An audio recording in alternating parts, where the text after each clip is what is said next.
पतंजलि योग सूत्र समाधि पाठ सूत्र नंबर 2। योगश्चित्त वृत्ति निरोध। योगस्थ मन के लिए चित्त में उठने वाली वृत्तियों का सीजेशन यानी बंद होना जरूरी है। योगश्चित्त वृत्ति निरोध, वृत्तियों का बंद होना, यही है योगस्थ चित्त। नाउ लेट्स अंडरस्टैंड, ये जो हमारा मन है उसमें हर वक्त कुछ न कुछ उथल पुथल चलती रहती है। हमारा मन जो है उसकी तुलना हम वास्ट ओशन के साथ, समंदर के साथ कर सकते हैं। क्या समंदर लहरों के बिना हो सकता है? नहीं। समंदर के पानी में जैसे लहरें उठती रहती हैं, वैसे ही हमारे मन में वृत्तियों का उठना बहुत ही स्वाभाविक है। ये उठती गिरती वृत्तियों के साथ हम योगस्थ समाधिस्थ मन का, चित्त का अनुभव कैसे करें? How do we cease this fluctuations of mind? इसके लिए हमको मन को और वृत्तियों को समझना पड़ेगा और चित्त की अलग अलग अवस्थाओं को समझना पड़ेगा। चित्त की अवस्थाओं को ऋषि जी ने 5 अलग अलग हिस्सों में विभाजित किया है। 5 अलग अलग तरह के चित्त की अवस्था है। इन 5 अवस्थाओं को हम अलग अलग स्तर पर समझेंगे। अगर हम 1, 2, 3, 4, 5 कहें तो 1 नंबर पर जो है वो सबसे बेस्ट अवस्था है, सबसे उत्तम अवस्था है। तो हम नीचे से ऊपर की तरफ देखेंगे। 5वीं जो अवस्था है चित्त की, वो है क्षिप्त चित्त। 4थी अवस्था पे मूढ़ चित्त, 3री अवस्था पे विक्षिप्त चित्त, 2री अवस्था पे एकाग्र चित्त और पहली अवस्था है निरुद्ध चित्त।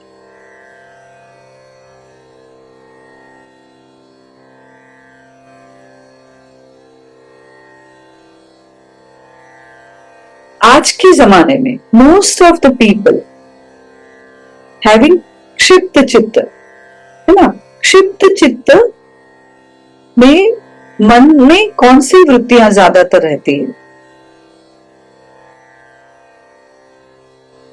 क्षिप्त चित्त means restless mind, all the time racing mind. धीरे धीरे लोगों में पेशेंस खत्म होते जाता है, सहनशीलता कम होते जाती है। और यह क्यों है? बिकॉज ऑफ क्षिप्त चित्त। क्षिप्त चित्त, चित्त की ये अवस्था है जिसमें मन अग्रेसिव रहता है, रेस्टलेस रहता है। तुरंत ही गुस्सा आ जाना, तुरंत ही मुंह पे जवाब दे देना, कोई ठहराव नहीं, कोई संयम नहीं, ये है क्षिप्त चित्त की अवस्था। यहां पे जो व्यक्ति है वो नाम, पैसा, फेम के पीछे दौड़ता है और हर समय उसके मन में यही चलते रहता है, कैसे मैं ज्यादा कमाऊं, कैसे मेरा नाम बने, कैसे मैं फेमस हो जाऊं। और ये सारी वृत्तियां मन को शांत नहीं होने देती। और अगर हम गुणों की बात करें, जो हमारे त्रिगुणास है, सत्व, रजस और तमस, तो क्षिप्त चित्त वाले चित्त में सबसे डोमिनेंट जो है वो रजस गुण है और तमस उसको सपोर्ट करता है और सत्व बहुत ही वीक होता है। यानी कि ज्ञान का जो उजाला है, जो बताता है कि ये गलत है, वो टेंडेंसीज बहुत ही कम रहती है। तमस का अंधकार रजस को सपोर्ट करता है वो सबसे ज्यादा प्रीडोमिनेंट गुना है क्षिप्त चित्त वाले चित्त में, वो है रजस। उसके बाद फोर्थ पे आता है मूढ़ चित्त।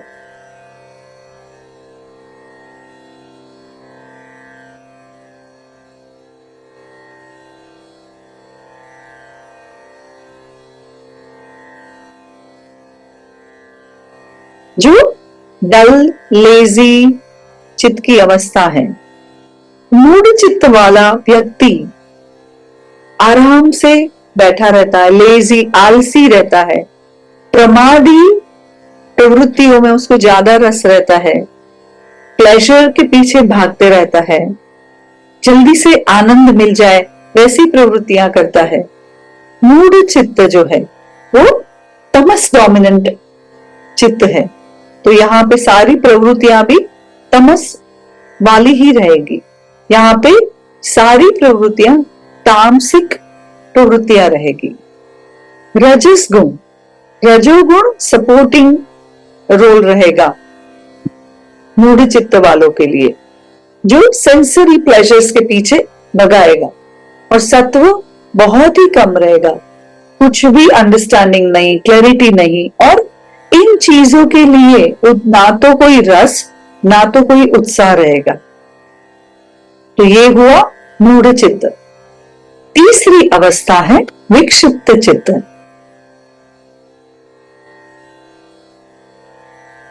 बहुत सारे लोग यह अवस्था में होते हैं। विक्षिप्त चित्त वालों का मन और ध्यान हमेशा ही भटकते रहता है। और ये भटकते चित्त में कई कबार कुछ ग्लिम्स स्टडीनेस के आ जाते हैं। मोस्ट ऑफ द टाइम उनका जो मन है वो डिस्ट्रैक्टेड रहता है, पर कभी कभी उनको ग्लिम्सेस स्टडीनेस की भी मिल जाती है। और ये जो ग्लिम्सेस स्टडीनेस की है उसमें उनको समझ आता है कि उनका ध्येय क्या है, लक्ष्य क्या है, क्या करना चाहिए, क्या गलत है। पर वो जो ग्लिम्सेस रहती है वो बहुत ही टेम्पररी रहती है, बहुत कम समय तक रहती है। तो उनके ऊपर, तो ये क्लैरिटी के ऊपर वो काम नहीं कर सकते हैं, सिर्फ उनको ग्लिम्स मिलती है बीच बीच में। और उनके सारे काम आधे अधूरे ही रहते हैं, क्योंकि उनका मन एकाग्र है ही नहीं, एक जगह पे ठहरा ही नहीं है, इधर उधर भटकते ही रहता है। तो उनके सारे काम अधूरे ही रहते हैं। और यह चित्त में रजस is dominant, so lots of activities but distracted mind. और एक्टिविटीज भी कैसी रहेंगी? Towards power and pleasure. और इनमें हम बात करें गुणों की, तो रजस इज डोमिनेंट, रजस सबसे ज्यादा रहेगा, and sattva will be in supporting role. और तमस इज द वीकेस्ट, तमस बहुत ही कम रहेगा। विक्षिप्त चित्त वाले लोग बहुत बार अच्छी चीजों को शुरू कर देते हैं बट उनको फिनिश नहीं कर सकते, या तो उसके ऊपर लंबे समय तक चल नहीं सकते, आधे से ही उनका रास्ता छोड़ देते हैं। ये जो नीचे से 3 चित्तों की हमने बात की, यानी कि क्षिप्त, मूढ़ और विक्षिप्त चित्त, इन 3 चित्तों को व्युत्थान चित्त कहते हैं। और यह व्युत्थान चित्त हमेशा से ही बाहर की तरफ है। इसका जो रुख है, व्युत्थान चित्त का रास्ता हमेशा से ही एक्सटर्नल वर्ल्ड की ओर जाता है, और उनको प्रॉब्लम्स भी सब एक्सटर्नल वर्ल्ड में ही दिखाई देते हैं, और वो एक्सटर्नल वर्ल्ड को बदलने की कोशिश करते हैं, क्योंकि अंदर की तरफ दृष्टि ही नहीं है। तो वो प्रॉब्लम्स को ज्यादा क्रिएट करते हैं, कम करने की बजाय उसको बढ़ाते हैं। दूसरे नंबर पर आता है एकाग्र चित्त।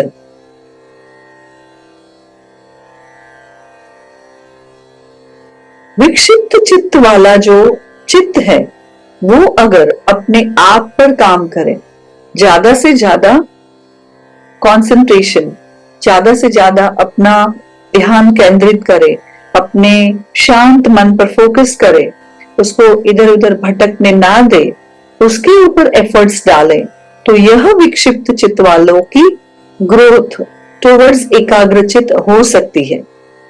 और जब मन को केंद्रित करना यह आदत बन जाती है, सोते जागते एक ही बात पर उनका ध्यान अगर रहता है, हैबिट बन जाती है, then there is no distraction and there is continuous growth towards the uplifting of their chitta and that is एकाग्र चित्त। यह एकाग्र चित्त वाले लोग बहुत ही शांत, सुलझे हुए, अपने आप में ध्यान केंद्रित करने वाले, बाहर की दुनिया से बिल्कुल ही प्रभावित ना होने वाले लोग रहते हैं और उनका पूरा ध्यान अपने इनर ग्रोथ पे, अपनी अपवर्ड जर्नी पर रहता है। और यहाँ पर सत्व इज द हाईएस्ट डोमिनेटिंग गुण और रजस उसको सपोर्ट करने के लिए कि जो जो सारी चीजें उनके ग्रोथ के लिए है, इनर वर्ल्ड को स्ट्रॉन्ग करने के लिए उस पर ध्यान रहता है, तो रजस गुना इज अ सपोर्टिंग रोल और तमस बिल्कुल ही वीक रहता है, क्योंकि बहुत क्लैरिटी है क्या करना है, क्या नहीं करना, क्या सही है, क्या गलत है। सबसे ऊपरी अवस्था इज निरुद्ध चित्त।